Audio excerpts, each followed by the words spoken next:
Bonjour à tous. Aujourd'hui, je vous propose une recette d'un petit encas salé, délicieux, à base d'oléagineux.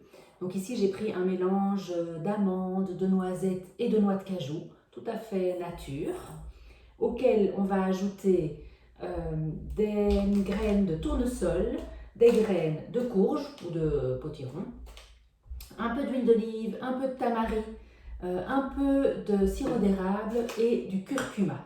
On va mélanger tout ça et faire griller les oléagineux au four pendant quelques minutes pour avoir un petit encas salé à déguster en encas, en apéro, quand vous voulez finalement dans la journée. Alors, j'ai pris ici donc l'équivalent de 100 g d'amandes complètes, 100 g de noisettes et 100 g de noix de cajou. J'ajoute à cela environ 50 g de graines de tournesol.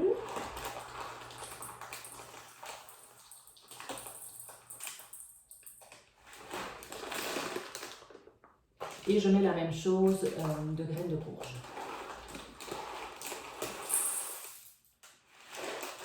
Je prends ensuite l'équivalent de 4 cuillères à soupe d'huile d'olive.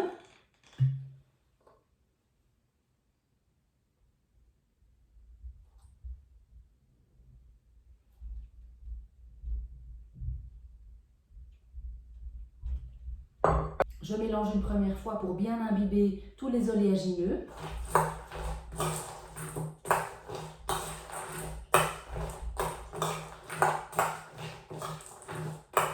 J'ajoute maintenant une cuillère à soupe de tamarin.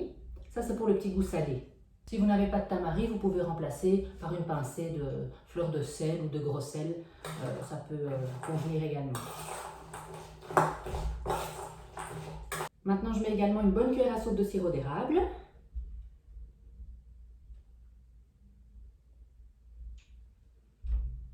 Ça, c'est pour le petit goût un peu caramélisé. Si vous n'en avez pas, vous pouvez le remplacer par du sirop d'agave pour rester dans du végétal. Vous pouvez évidemment ne pas en mettre du tout pour essayer de se déshabituer de ces petits goûts sucrés qu'on recherche assez souvent et parfois un peu trop et dont on a du mal à se défaire.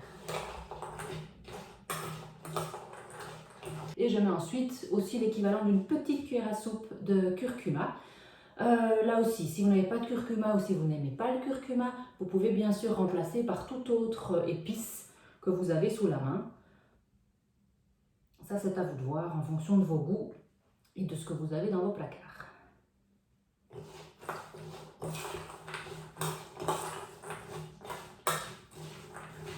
Voilà, quand tout est bien mélangé, toutes les noix sont bien imbibées, je vais prendre une plaque de cuisson, la recouvrir d'un papier sulfurisé et étaler les noix dessus.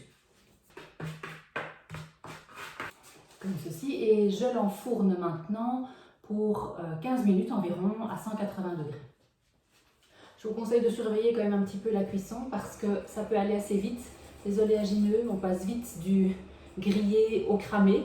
Donc voilà, 15 minutes c'est en général le maximum, mais ça dépend parfois d'un four à l'autre, donc n'hésitez pas à surveiller et retirer évidemment vos oléagineux avant qu'ils ne soient brûlés.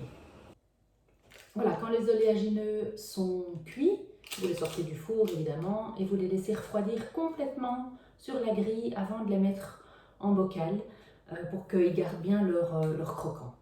Alors, petite remarque quand même au niveau nutritionnel par rapport à ce genre d'encas. Bon, les oléagineux, c'est excellent en termes de matières grasses, de protéines, de fibres, etc. À consommer malgré tout avec modération, parce que c'est vrai que c'est quand même très riche en graisse. Ici, on les a fait cuire à haute température pendant un temps court, mais on les a fait cuire quand même. Donc ça altère quand même un petit peu la qualité des graisses et des protéines que contiennent les oléagineux. Donc c'est à manger en petite quantité. Les oléagineux grillés remplacent évidemment avantageusement des chips, des cacahuètes salées, enrobées, tout ce qu'on veut, qu'on trouve dans le commerce. Ça c'est certain, cependant c'est quand même à manger avec une certaine modération. Et comme je vous le disais, donc excellent en petit encas, voilà, un peu à n'importe quel moment de la journée, excellent en apéro pour remplacer donc des chips, des cacahuètes, etc. Excellent aussi pour parfumer, pour donner du croquant dans une salade par exemple. Ça fonctionne très très bien aussi. Voilà, et puis à vous de trouver éventuellement d'autres idées pour agrémenter vos plats avec ces oléagineux. Bon appétit!